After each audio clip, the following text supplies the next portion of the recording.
Hi everybody, welcome back to Reality Reaction, where we give recap to television reality. Before we get started, come, join me now. Come closer. It's a wonderful day. Oh yes. It's a wonderful day. Yes, guys.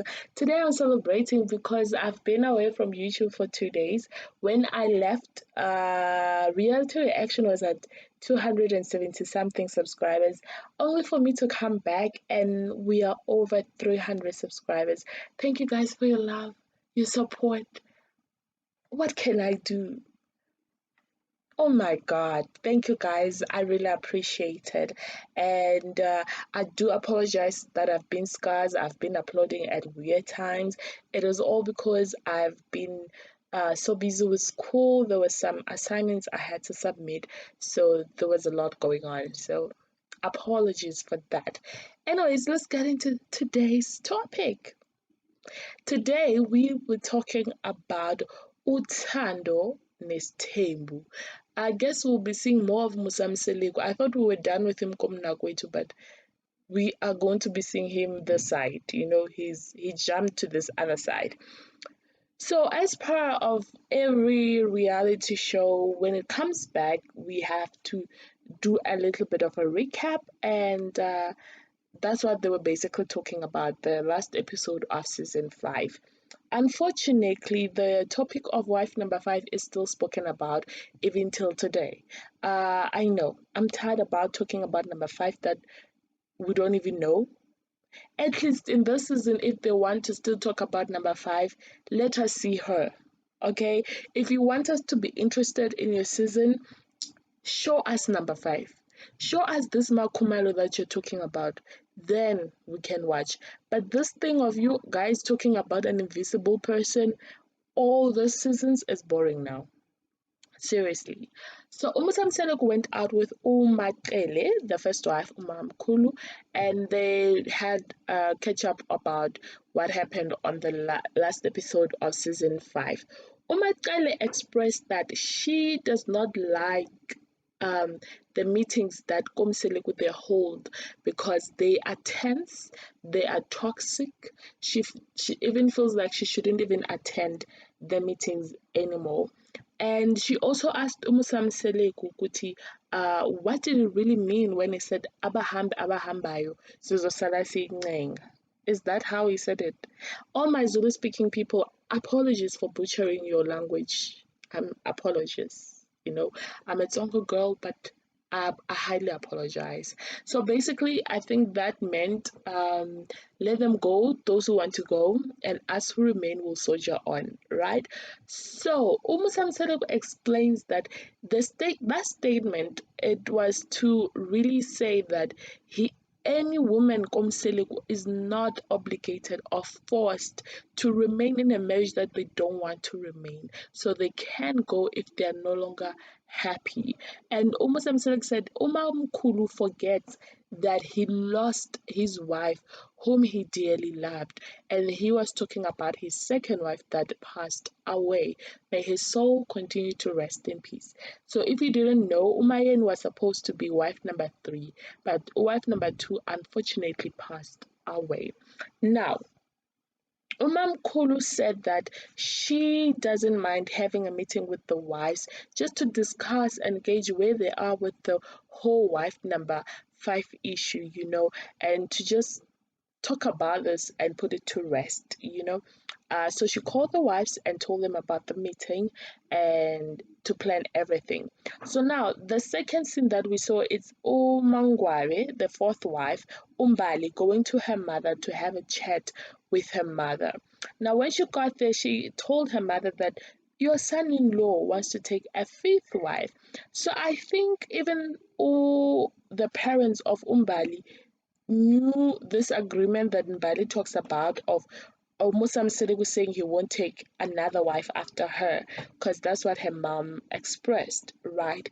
And Mbali expressed that she wants to leave the marriage and come back home and be a child again to her mother. And now her mother said that as a mother, you are taught that you need to tell your children that they have to make a zele and all that.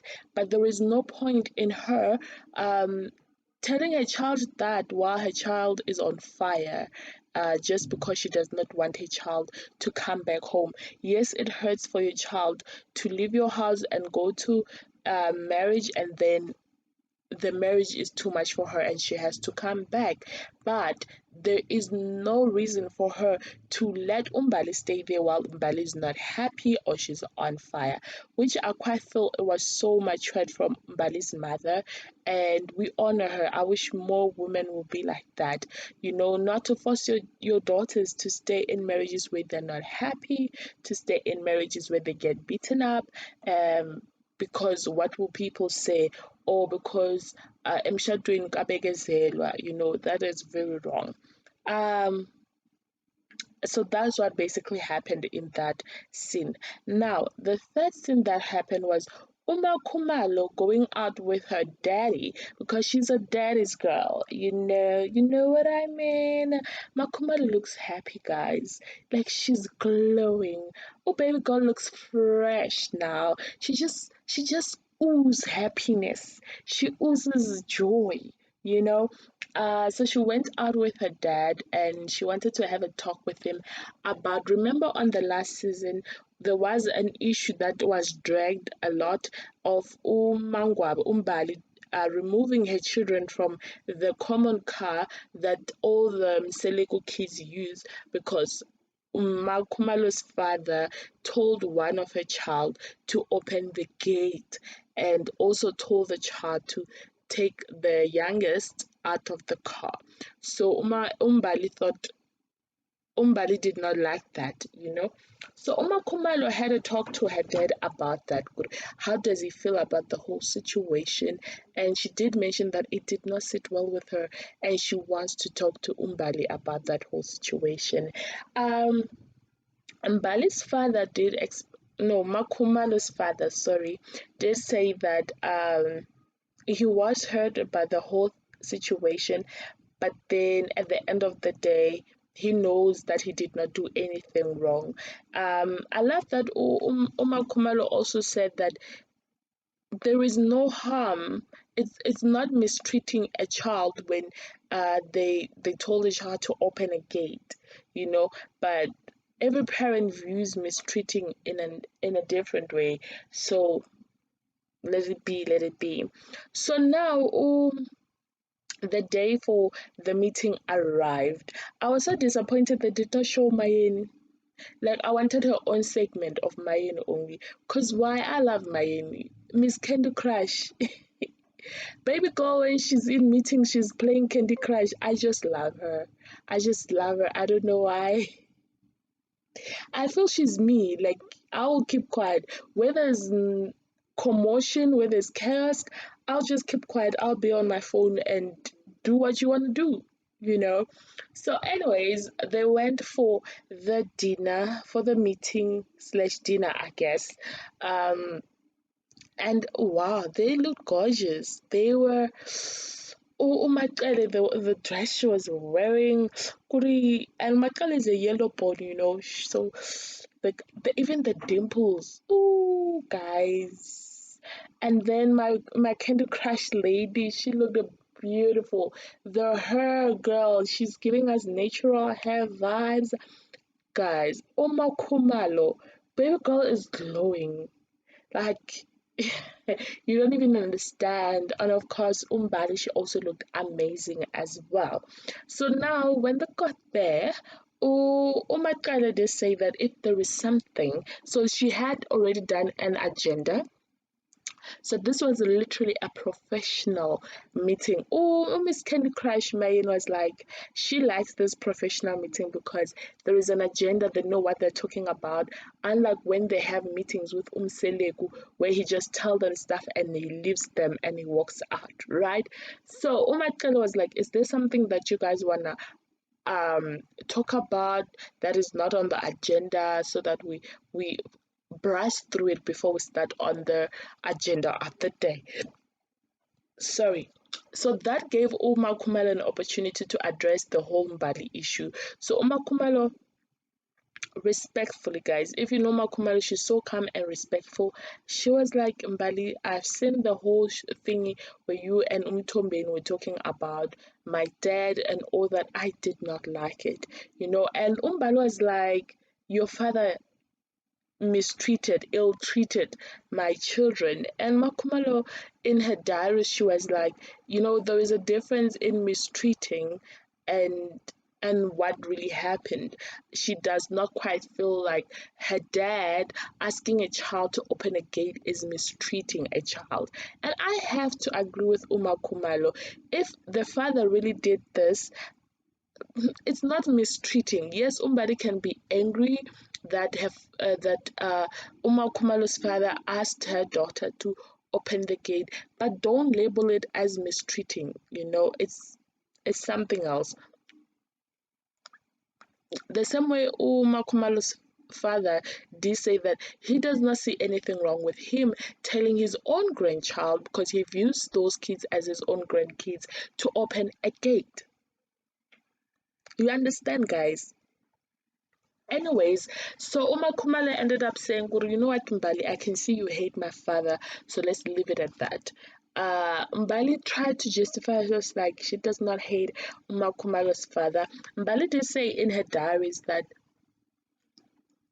Uma Kumar's father should have never been in this position where he transports the kid, where we mix business with in-laws, because to her, in-laws, you have to respect them. And now he's in a position where they have to correct him if he's wrong. So that's a very difficult position. I agree with her on that, but I guess they should have talked about it to Mseleku a long time ago, but I don't know. So Umakele entered and she was like, so if you say you have let it go, because Umbalo was like, she has let it go, it's fine and all that, even though Umakumar said, no, you hate my dad. So Umakele was like, if you're saying you have let it go, are you going to allow the kids to come back to the car when the car is fixed, right? And she was like, she doesn't know. So basically Mbali still holds grudges over this whole situation.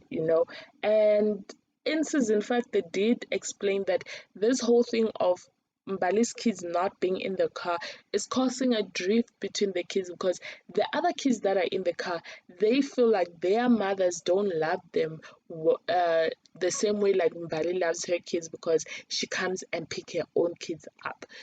So it does cause a drift, and I truly understand the impact that it has on the family as well. Now, Umakele wanted to break the ice, because they ended up leaving that whole situation. Miss Candy Crush Mayeni was like, you know what, just let it be. With time going on, it will resolve itself. Just and I agree with Miss Candy Crush. With time, they will see it will resolve itself, because now I feel maybe it's still new to them or whatever, or but is still not ready to forgive. Maybe she's those type of people that hold grudges for too long, but with time she will let it go and things will resolve itself properly, right? So Umakalo tried to break the ice, and she's like, is Babake treating you guys well? You know how she calls him Babake, and Makumalo calls him Tombeni. I think even Mayin. I think all the wives, yeah. What am I saying? So, Miss Candy Crush is like, he's treating us well, but even you, is he treating you well? And she was like, and Miss Candy Crush is like, we can see, man, you are glowing. You even added weight. And they were just laughing about it. And Michael was like, oh, Makal and Mayeno, they were like to Makumale, yeah, you've even gained weight, you even gained weight, you are glowing, you are fresh. And Makuma was like, yes, now he's treating me well. My marriage is happiness galore. You know what I mean? There's love in the air now. Guys, it was just a icebreaker, kind of like. And they're talking about the husband. So to me, it was quite nice for them to just laugh over this whole thing before they get into serious matters. But guys, did Umbali not poke at them? She was like, that's not in the agenda. Let's go back to the agenda. Baby girl, what's up with you? Why are you always sour? You are just always sour. And it's boring at this point. Like, just laugh with the people now. Is your marriage with Mseleku that bad?